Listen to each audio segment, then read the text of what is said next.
Hello प्यारे साथियों, exam अड्डा 11 यूट्यूब प्लेटफॉर्म पर आप सभी विद्यार्थियों का स्वागत है। आज ये सेशन राष्ट्रीय आंदोलन का थर्ड सेक्शन होगा।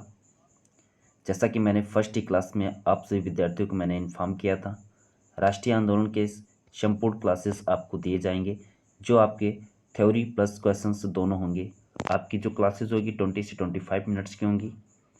उसी के क्रम में आज ये थर्ड क्लास है। जो भी विद्यार्थी इसके पहले का फर्स्ट और सेकंड क्लास नहीं देखे हैं, ज़रूर देखें, जो आपके एग्ज़ाम्स के लिए बेहद ही हेल्पफुल कंटेंट होगा। आपके एग्ज़ाम्स में बार बार पूछे जाने वाले सभी फैक्ट इसमें इंक्लूड किए गए हैं, क्वेश्चंस और थ्योरी के साथ में। चलिए ज़्यादा न देर करते हुए सेशन को स्टार्ट करते हैं। जो विद्यार्थी नए हैं चैनल को सब्सक्राइब कर दें, एक बार सेशन को शेयर कर दें। देखिएगा, आज का हमारा जो सेशन है 1916 कांग्रेस अधिवेशन। देखिएगा, 1916 जो कांग्रेस अधिवेशन है, इसे लखनऊ समझौता के भी नाम से जानते हैं, इसे लखनऊ पैक्ट भी कहते हैं। इसी लखनऊ और इसे संयुक्त अधिवेशन भी कहते हैं, क्योंकि 1916 का जो कांग्रेस अधिवेशन हुआ, इसी समय में मुस्लिम लीग का भी कांग्रेस अधिवेशन लखनऊ में होता है। देखिएगा, जो कांग्रेस अधिवेशन हुआ 1916 लखनऊ में हुआ, इसके जो अध्यक्ष हैं अंबिकाचरण मजूमदार। देखिएगा, सबसे इम्पोर्टेंट फैक्ट है 1916 ईस्वी के लखनऊ समझौते पर कांग्रेस और मुस्लिम दोनों ने हस्ताक्षर किए। शीघ्र ही स्वराज प्राप्ति की मांग का समर्थन करने के लिए दोनों संगठन एकजुट हो गए। आप सबसे प्रश्न पूछा जाता है, मुस्लिम लीग और कांग्रेस किस कांग्रेस अधिवेशन में एक साथ आए? तो 1916 के कांग्रेस अधिवेशन में मुस्लिम लीग और कांग्रेस एक साथ हो गए थे और स्वराज की मांग रखे। देखिएगा, इस पे जो दोनों ने समझौता किया, समझौता पे जो हस्ताक्षर किए थे बाल गंगाधर तिलक और मोहम्मद अली जिन्ना ने इस समझौता पर हस्ताक्षर किए। देखिएगा, मैंने कहा 1916 का जो कांग्रेस अधिवेशन है, इसे संयुक्त अधिवेशन भी कहा जाता है, क्योंकि इसी समय इसी दिन मुस्लिम लीग का भी कांग्रेस अधिवेशन होता है लखनऊ में, और जिसके अध्यक्ष होते हैं मोहम्मद अली जिन्ना। देखिएगा, सेकंड सेक्शन यहाँ पे है, मोहम्मद लीग की पृथक निर्वाचन मुस्लिम लीग की पृथक निर्वाचन क्षेत्र की मांग स्वीकार की गई। देखिए, मुस्लिम लीग का जो पृथक निर्वाचन का मांग था वो भी 1916 के कांग्रेस अधिवेशन में स्वीकार किया गया। कांग्रेस के दो गुटों नरम दल और गरम दल के बीच एकता। देखिएगा, जो कांग्रेस विभाजन हो जाता है दो गुट में 1907 के कांग्रेस अधिवेशन में विभाजित हो जाता है, और 1916 के कांग्रेस अधिवेशन में एक बार पुनः कांग्रेस एक साथ आ जाते हैं, जिनका श्रेय जो जाता है एक साथ करने का वो एनी बेसेंट को जाता है। नेक्स्ट आ जाते हैं। देखिएगा, इस कांग्रेस अधिवेशन के बाद में भारत का जो सचिव एडविन मॉन्टेगू है, उस समय भारत का सचिव कौन है? Edwin Montagu. ये मॉन्टेगू अगस्त 1917 में घोषणा करता है कि ब्रिटिश सरकार भारत में उत्तरदायी सरकार स्थापित करने के उद्देश्य से धीरे धीरे स्वशासित संस्थानों की स्थापना करना चाहती है। यानी जो आने वाला अधिनियम जो बनता है भारत शासन अधिनियम 1919, उसके लिए इन्होंने घोषणा किया मॉन्टेगू ने अगस्त 1917 में ही। उसके बाद में देखिएगा, 1917 में कांग्रेस अधिवेशन होता है, जिसकी अध्यक्ष जो होती हैं एनी बेसेंट होती हैं, जो प्रथम विदेशी महिला कांग्रेस अध्यक्ष हैं। आप सभी विद्यार्थी कमेंट करके जरूर बताना, प्रथम महिला कांग्रेस सभा को संबोधित करने वाली कौन है? देखिएगा, उसके बाद में ये घोषणा कर देता है भारत का सचिव मॉन्टेगू अगस्त 1917 में। उसके बाद में मॉन्टेगू चेम्सफोर्ड जो रिपोर्ट आता है 8 जुलाई 1918 को इसका रिपोर्ट आता है। मैंने जैसा कि बताया कि मॉन्टेगू चेम्सफोर्ड रिपोर्ट वही होता है जो आगे चलकर भारत शासन अधिनियम 1919 बनता है, जिसको अन्य नाम से जानते हैं मॉन्टेगू चेम्सफोर्ड सुधार अधिनियम। देखिएगा, मॉन्टेगू जो होता है उस समय भारत का सचिव होता है, चेम्सफोर्ड जो होता है भारत का वायसराय होता है। ठीक है, इन्हीं के नाम से मतलब मॉन्टेगू चेम्सफोर्ड सुधार अधिनियम है ना, भारत शासन अधिनियम 1919 को कहते हैं। देखिएगा, रिपोर्ट आने के बाद में जो नरमपंथी नेता हैं सुरेंद्र नाथ बनर्जी के नेतृत्व में, ठीक है, 17 अगस्त 1918 को एक सभा आयोजित करके इस रिपोर्ट का स्वागत किया गया। ठीक है, जो मॉन्टेगू चेम्सफोर्ड का रिपोर्ट जो प्रस्तुत हुआ, उसका जो नरम दल के नेता थे सुरेंद्र नाथ बनर्जी, इनके नेतृत्व में उनका स्वागत किया गया। और कांग्रेस से अलग होकर देखिए, यहाँ पे एक बार कांग्रेस अधिवेशन 1907 के कांग्रेस अधिवेशन में ठीक है, विभाजित हुआ। उसके बाद 1916 के कांग्रेस अधिवेशन में एक साथ आ गए। उसके बाद में 1918 में पुनः एक बार कांग्रेस, ठीक है, दो गुटों में परिवर्तित हो जाता है। देखिएगा यहाँ पर कांग्रेस के अलग होकर राष्ट्रीय उदारवादी संघ नेशनल रिबलर लीग का स्थापना किया, जो आगे चलकर अखिल भारतीय उदारवादी संघ ऑल इंडिया रिबलर फेडरेशन के रूप में प्रसिद्ध हुआ। ठीक है, उसके बाद में नेक्स्ट आगे देखते हैं। देखिएगा जो यहाँ पे कांग्रेसी जो उदारवादी थे, मॉन्टेगू घोषणा को इन्होंने भारत का मैग्ना कार्टा कहा, जबकि बाल गंगाधर जो नरम दल के नेता हैं, इन्होंने बाल गंगाधर जो है ना गर्म दल के नेता हैं, इन्होंने इसको जो घोषणा किया मॉन्टेगू चेम्सफोर्ड को, इन्होंने कहा सूरविहीन सूर उषा काल की उपमा दिया। ठीक है, सूरविहीन उषा काल की उपमा दिया, यहाँ पे 2 टाइम सूरविहीन है। ठीक है, शूरविहीन उषा काल की उपमा दिया किसने? बाल गंगाधर तिलक ने। और जो उदारवादी नेता थे उन्होंने क्या कहा? भारत का मैग्ना कार्टा कहा। उसके बाद में नेक्स्ट आ जाते हैं। देखिएगा नेक्स्ट पढ़ने से पहले थोड़ा आप लोग को है ना एक शायरी मोटिवेशन सुना दे रहा हूँ। देखिएगा ये कंटेंट जो है क्लास का बहुत ही है ना आपके एग्जाम्स के लिए हेल्पफुल है, उसी के लिए है। मुँह से बोला हुआ कान तक जाता है, तर्क से बोला हुआ दिमाग तक जाता है, और दिल से बोला हुआ दिल तक जाता है, पूरी तरह समझ में आता है और हमेशा याद रह जाता है। ठीक है, ये जो लिखा गया है इसी तरीके का क्लास का कंटेंट है। ये दिल से क्लास का कंटेंट दिया जा रहा है, जो आपके लिए बेहद ही हेल्पफुल साबित होगा आपके एग्ज़ाम्स के लिए। इसलिए आप सभी बहुत ध्यान से देखिएगा और ज़रूर आपके एग्ज़ाम्स के लिए बेहद ही इम्पोर्टेंट हेल्पफुल क्लास हो जाएगा। देखिएगा यहाँ पे नेक्स्ट आ जाते हैं। Rowlatt act. देखिए भारत में क्रांतिकारी गतिविधियों को रोकने के लिए ब्रिटिश सरकार ने 10 दिसंबर 1917 को सिडनी रॉलेट की अध्यक्षता में बनाई गई। ठीक है, देखिएगा ये 10 दिसंबर 1917 को, ठीक है, ब्रिटिश सरकार ने इसकी घोषणा कर देते हैं रॉलेट एक्ट का। और इसका रिपोर्ट आता है, जो इस समिति का रिपोर्ट जो आता है 15 अप्रैल 1918 को आता है, और 18 अप्रैल 1919 को ये रॉलेट एक्ट को पास कर दिया जाता है। देखिएगा यहाँ पे एक तरफ तो मतलब भारतीयों के लिए यहाँ पे उदारवादी बात किया जाता है, उनके लिए अधिनियम बनाने की बात की जाती है, और दूसरी तरफ इनके लिए कानून बनाया जाता है। ठीक है, देखिएगा जो ये रॉलेट एक्ट होता है 18 मार्च 1919 को रॉलेट एक्ट को पास कर दिया गया, और ये इसकी जो अवधि होती है रॉलेट एक्ट की 3 वर्ष होती है। इसे काला अधिनियम या अपराध अधिनियम के नाम से भी जाना जाता है, जो रॉलेट एक्ट है आपका। देखिए रॉलेट एक्ट पूछा जाता है तो ये 8 मार्च 1919 को इसको पास कर दिया जाता है, लागू होता है। भारतीय इसका विरोध करते हैं, भारतीयों के विरोध करने पर भी इस रॉलेट एक्ट को लागू कर दिया जाता है। उसके बाद में देखिएगा 6 अप्रैल 1919 में गांधी जी ने एक सत्याग्रह सभा की स्थापना की, और इस सभा का जो उन्होंने स्थापना किया इसके मतलब तहत कांग्रेसियों ने पूरे भारत में मतलब इसका विरोध किया रॉलेट एक्ट का। जैसे फलस्वरूप दिल्ली, अमृतसर, लाहौर, मुल्तान, जालंधर, अहमदाबाद इत्यादि जगहों पर इन्होंने विरोध किया। लेकिन 6 अप्रैल को गांधी जी जब पलवल में पहुंचते हैं, जो वर्तमान में हरियाणा स्थान है, यहाँ पे 8 अप्रैल 1919 को गांधी जी पंजाब के पलवल है ना वर्तमान में हरियाणा का ज़िला है, वहाँ पे गांधी जी को गिरफ्तार कर लिया जाता है।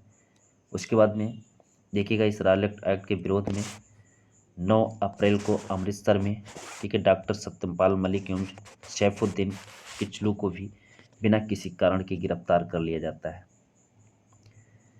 देखिएगा जब यहाँ पे गांधी जी को भी 8 अप्रैल 1919 को गिरफ्तार किया जाता है, और 9 अप्रैल को सत्यपाल मलिक एवं डॉक्टर सैफुद्दीन किचलू को भी गिरफ्तार कर लिया जाता है। इनके विरोध में एक 13 अप्रैल 1919 को जलियांवाला बाग में एक जनसभा आयोजित की जाती है, जो बैसाखी का दिन होता है, उसी के दिन यहाँ पे जनसभा आयोजित की जाती है। लेकिन अब यहाँ पे जैसे मैंने कहा गिरफ्तारी के विरोध में 13 अप्रैल 1919 को एक जनसभा आयोजित की जाती है, बैसाखी के दिन होता है अमृतसर बाग में। अब ये जो जनसभा आयोजित होती है, इसी जनसभा में आप जनरल डायर आता है, ठीक है, 150 सशस्त्र सैनिकों के साथ में वहाँ पहुँचता है, और वहाँ पे जो एकत्रित लोग हैं जो जनसभा कर रहे हैं उन पे मतलब ये गोलियां चलाने का परमिशन दे देता है, और इन लोग पे गोलियां तब तक चलाता है जब तक वहाँ पे लोग की मृत्यु नहीं हो जाती है।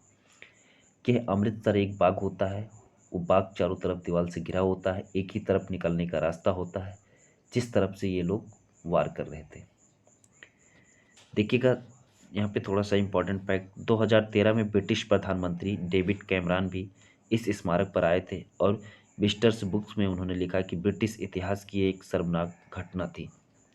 देखिएगा, जो 13 अप्रैल 1919 को जो ये घटना घटित होती है, ठीक है, इसी को जलियांवाला बाग हत्याकांड कहते हैं। आप लोग से बार बार एग्जामों में प्रश्न पूछा गया है, जलियांवाला बाग हत्याकांड घटित कब हुआ? तो 13 अप्रैल 1919 को जलियांवाला बाग हत्याकांड घटित होता है। नेक्स्ट आ जाते हैं। देखिएगा, 1 अक्टूबर 1919 को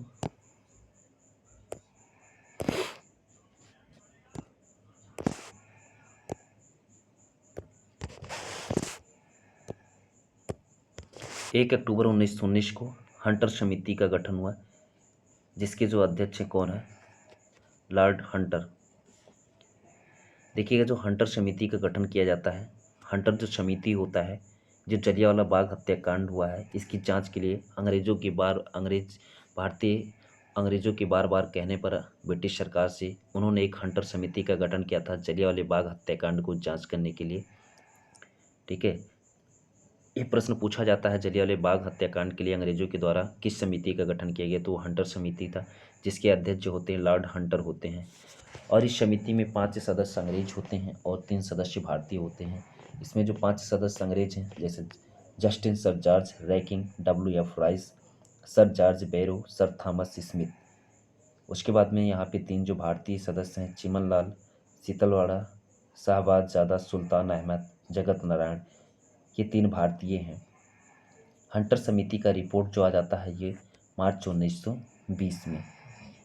देखिएगा, जो हंटर समिति को मतलब उसका रिपोर्ट है ना, जो जांच करने के लिए गठित किया गया था, उसका रिपोर्ट 1920 में आता है। और इसके पूर्व ही है ना, सरकार ने दोषी लोगों को बचाने के लिए इंडेमिनिटी बिल, ठीक है, इंडेमिनिटी बिल पास कर देता है, जिससे इस इंडेमिनिटी बिल को पास कर देता है और इस रिपोर्ट में घोषित करता है कि इसमें डायर की कोई गलती नहीं है। मतलब ये जो हुआ है, मतलब जो ये हत्या हुआ, इसमें डायर की कोई गलती नहीं है, मतलब उसको निर्दोष घोषित कर दिया जाता है डायर को। जब डायर को निर्दोष घोषित कर दिया जाता है, उसके बाद जो भारतीय होते हैं, भारतीय कांग्रेस ने इस नृशंस घटना की जांच के लिए मदन मोहन मालवीय के नेतृत्व में तहकीकात समिति का गठन किया गया।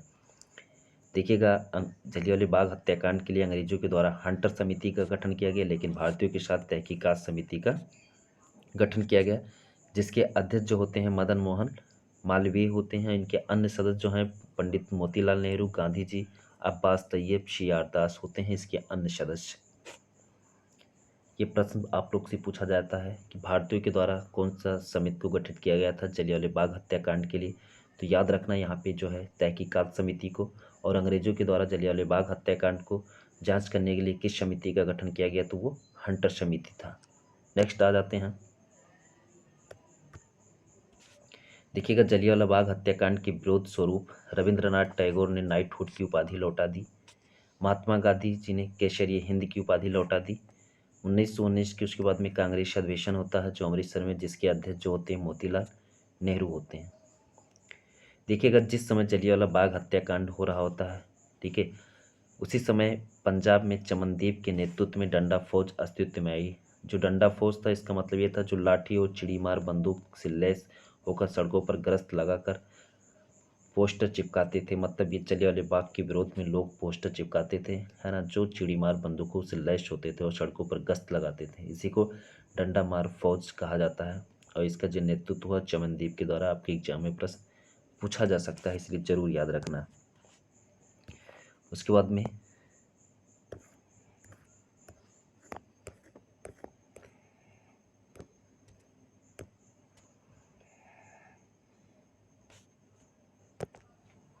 देखिएगा विद्यार्थियों, यहाँ पे आज का सेशन हमारा यहीं तक है। उसके बाद में इससे संबंधित कुछ प्रश्न हैं, प्रश्न को देख लेते हैं। देखिएगा, निम्नलिखित में से किसने गदर पार्टी की स्थापना की? ठीक है, वी.डी. सावरकर, भगत सिंह, चंद्रशेखर आज़ाद, लाला हरदयाल। तो यहाँ पे आपका जो राइट आंसर हो जाएगा लाला हरदयाल। निम्नलिखित में से कौन सा समाचार पत्र भारतीय राष्ट्रीय आंदोलन के दौरान लोकमान्य तिलक द्वारा लिखा गया? युगांतर, बंगाली केसरी, अमृत बाजार पत्रिका। देखिएगा इसके पहले की क्लास में मैंने इसका आंसर जरूर बताया है। जो भी विद्यार्थी इसके पहले की क्लास देखे हुए आंसर कमेंट करके जरूर बताएं। नेक्स्ट क्वेश्चन पर आ जाते हैं। 1916 के प्रसिद्ध लखनऊ समझौते पर के बीच हस्ताक्षर किए गए। देखिएगा 1916 के कांग्रेस अधिवेशन से मैंने आज की सेशन को स्टार्ट किया था।